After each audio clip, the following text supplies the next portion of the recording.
Good morning, Christmas raccoons and vinyl nerds everywhere. Today we will be talking about the Beatles' fifth album from 1965, Help. Easily the most enjoyable Beatles album to listen to. I often prefer it to A Hard Day's Night, which does sadly include a couple of real turkeys and hasn't aged as well as Help. The album was also the soundtrack to their second film, also called Help, which, although in colour, doesn't hold a candle to the great A Hard Day's Night. The same director was brought in, Dick Lester, but Dick Lester's strength always lied with being able to stretch the budget with films. You know, you look at his black and white early mid-60s films and you get the picture. You look at his later films, they don't work out so good. But anyway, he got on all right with the Beatles. But this film, it's really just a busman's holiday. We're not really here to talk about the film, but it does have some good songs on it, as we're going to find out. The Americans really got ripped off because they got this dubious music scattered all the way through, and they didn't get half of the greats that are on this album. It was brilliant. I really liked it. So without any messing about, I'll tell you about the history of this album. This was the second album I bought in 1979. After Sergeant Pepper, which I brought with my birthday cash a couple of weeks previous, and I believe that I'd saved up my paper round money for this, about exactly the same as what this cost, which was £5.15.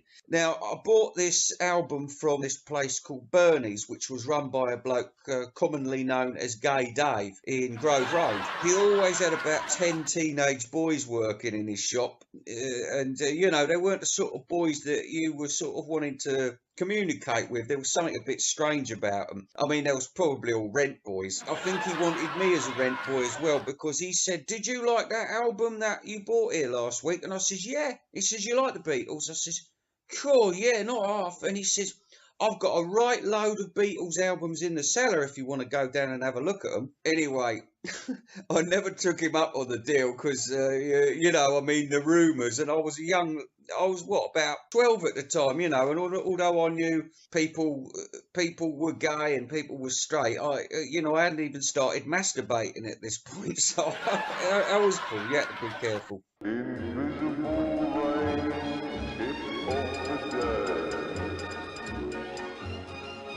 Alright, so what do we do? Mono or stereo? There's not a lot of difference. It's not like Rubber Soul where you've got to go mono, really. I mean, this, I would say the Help in mono is, I think, a different chording because it sounds so different. And it sounds a bit ropey, actually. So, on the strength of that, I'm going to say always choose stereo for this one.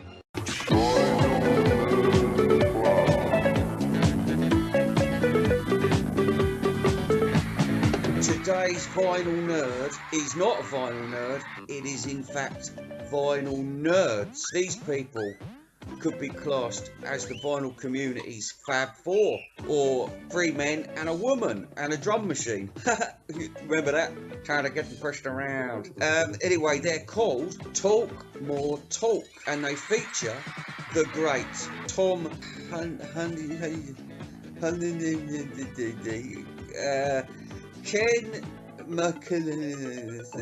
Ken Womack, that's an easy name to say, and the lady, the babe, Kit O'Toole, who I think used to work for the Mystery Science Theatre, or was it Rod Hull's Pink Windmill Show?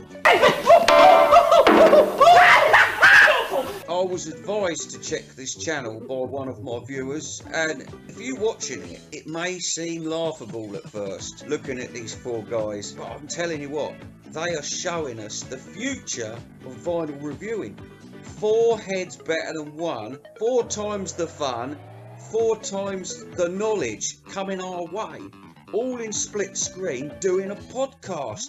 Imagine that, John Heaton, Mr. Mayo, Bit to be Tie-Dyed and Matthew Street, all on the screen together. thrashing it out, thrashing it out. I mean, it'd be great, wouldn't it? So listen out there, you vinyl nerds. Cough, the fun we could have, the fun we could have if we was watching this. And they all pick up their albums and they all say, yeah, I've got it. I've got the 50th anniversary edition of the White Album, and they've all got it and they're all talking about it. The only downside is they all tend to be agreeing about everything, a bit like Robert and TJ, you know what I mean? There's not a lot of friction between them. There's not a lot of, no, you're talking out your arse. I mean, Siskel and Ebert, they are not. Another good thing about it is we've got all four of them wagging on about, you know, the Beatles, the Beatles, the Beatles, and you haven't got to pay them for nothing. We're getting this all for free. Unlike TJR, who's trying to charge everybody, which is an outrage. So we're getting expert opinion for free. I'll tell you one thing I'd like. I'd like to see a pornographic movie including all these four. That'd be good, wouldn't it? Hey, help me. They took all my money. They took all my money.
You'll never leave me, and you know it's true.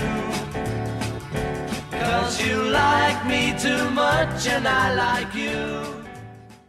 'Cause you like me too much and I like you. It's a very early George record, and you know, you can tell because the lyrics is very, you know, this is not a white shade of pale, I'll tell you that much. But I love the Hammond, the go-go organ. It reminds me of Chris Mannion's End of the Pier show back in the 80s in Eastbourne.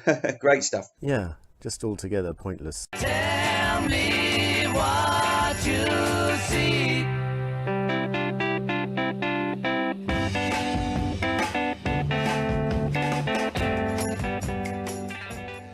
It's filler for sure. The lyrics are pretty awful, but I don't hate it in any way. You know, it's got a tune, and it's got to be said about just about every track on this album. It's nobody's losing out. Nobody.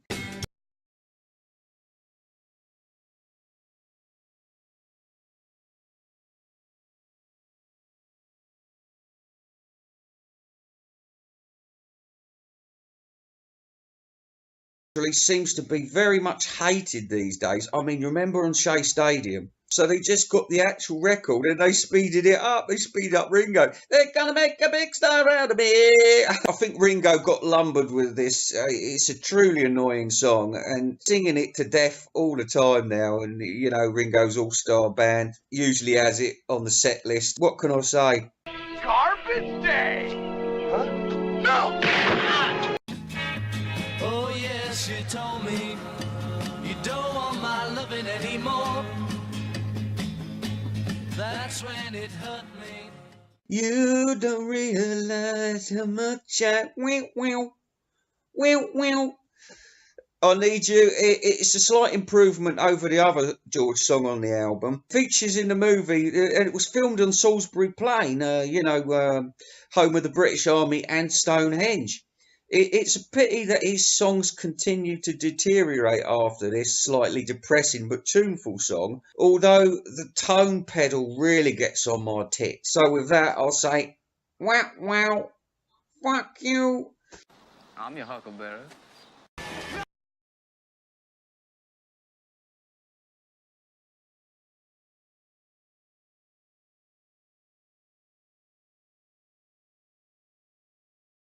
Dizzy Miss Lizzie. Fantastic Lennon vocal.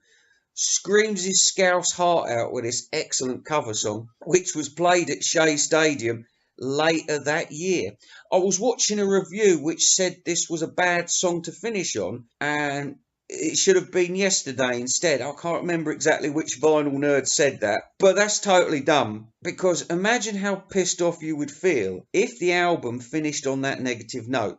This track is the perfect tonic for Yesterday, and ignore the morons who say it's a repetitive riff. I mean, all of you bang on about how wonderful Taxman is, and that ain't worthy to sniff the arse of Dizzy Miss Lizzie, and that's as repetitive as fuck.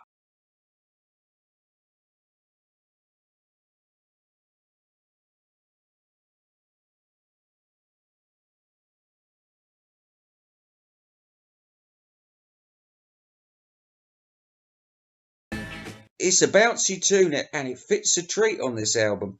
The message is a bit misogynist, but remember back then it was commonplace for husbands to finish the day's work off by spending his wages down the boozer and giving the little lady a good kick in the teeth before supper. The song was performed in the Bahamas on the film, which they had gone to stash their cash in an effort to hoodwink the UK tax system. The harmonies are good on this.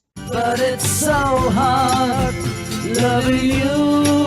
Yes, it's so hard loving you, loving you. This is a forgotten track in many ways. It's a nice little song. I'm sure with more work it could have been very good, but the guitar work is bloody awful. That wow, wow, wow, wow, wow. But Lennon's chorus saves it from being a total flop.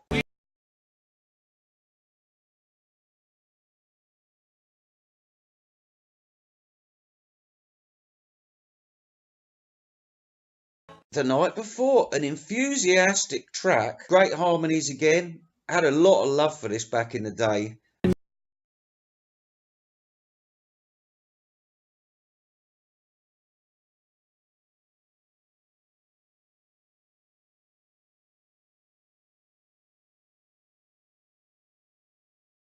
Track. I've just seen a face, I can't forget the time or place. It reminds me a bit of I'll Cry Instead, but it's just as good. Macca provides the vocals. It didn't appear on the US Help album because they had to put up with their version of the album. This song seems to be very popular with Americans. It was on Rubber Soul in America. Maybe that's probably why it goes down a bit better, because it's kind of hidden on the end of the Help album. I mean, it's all I know, so I'm happy about that. But I understand why the Americans like it more than the English, because you've got so much to get your teeth into when you've got the British album.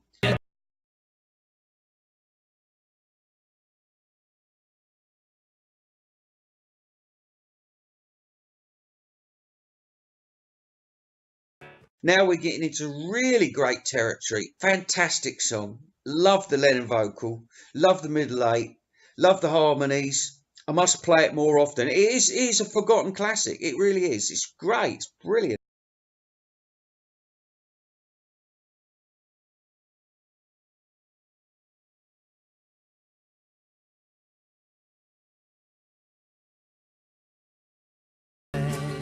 Hey, you've got to hide your lovely way. Wow, I never get tired of this song. It's a classic, and yet I never hear it on the radio, which is good in a way, because look what's happened to Hey Jude and Strawberry Fields due to overexposure. Love the part in the film where John's singing this and Leo McKern is peeping his head out of the drain. He goes, it's great, it's great. I need somebody help, not just anybody help. You know I need someone help. It's well documented that it's a cry for help from a trapped and overworked Lennon, and its breakneck pace hides the true horror that hides within the lyrics. Some people said that there should have been a more painful, heartfelt version of Help, but no, this is great because it's a message well hidden within the lyrics. Otherwise you're listening to a pop song, which your average Joe can just listen to and not think about too much. But if you do think about it and you think, whoa, yeah, I can see where you're coming from, JL. All-time classic, all-time classic.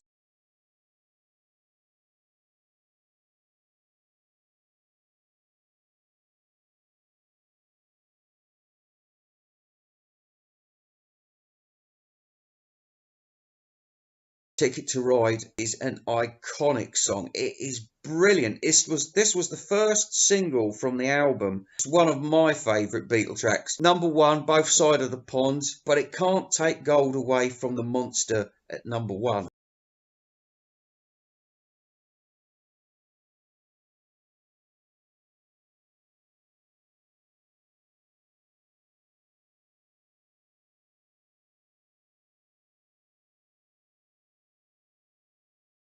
We are at number one, and this is a monster, all right. The most covered track of the 20th century last time I looked. Divine Intervention spurred this track from its scrambled egg titled Beginnings to a faultlessly perfect McCartney track. Although it got to number one in the States, it was rightly never released as a single in Britain until well after the Beatles were no more. A gloomy string section adds a powerful nudge to the song's overall feeling of despair. But I mean, hey, if you're gonna slash your wrists, what better song to go out with? This is a masterpiece, simple as that. Mac is rightly proud of this track, and even John grudgingly told him as much in his bitch slap classic How Do You Sleep?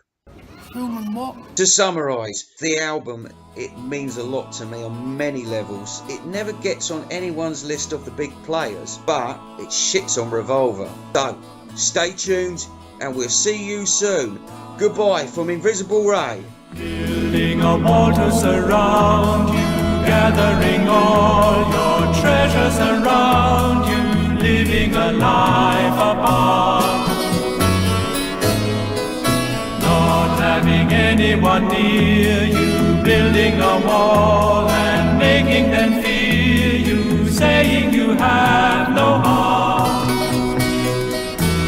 You're a fool if you think you can live your life without sharing sunshine and gladness. If you think you can live without love,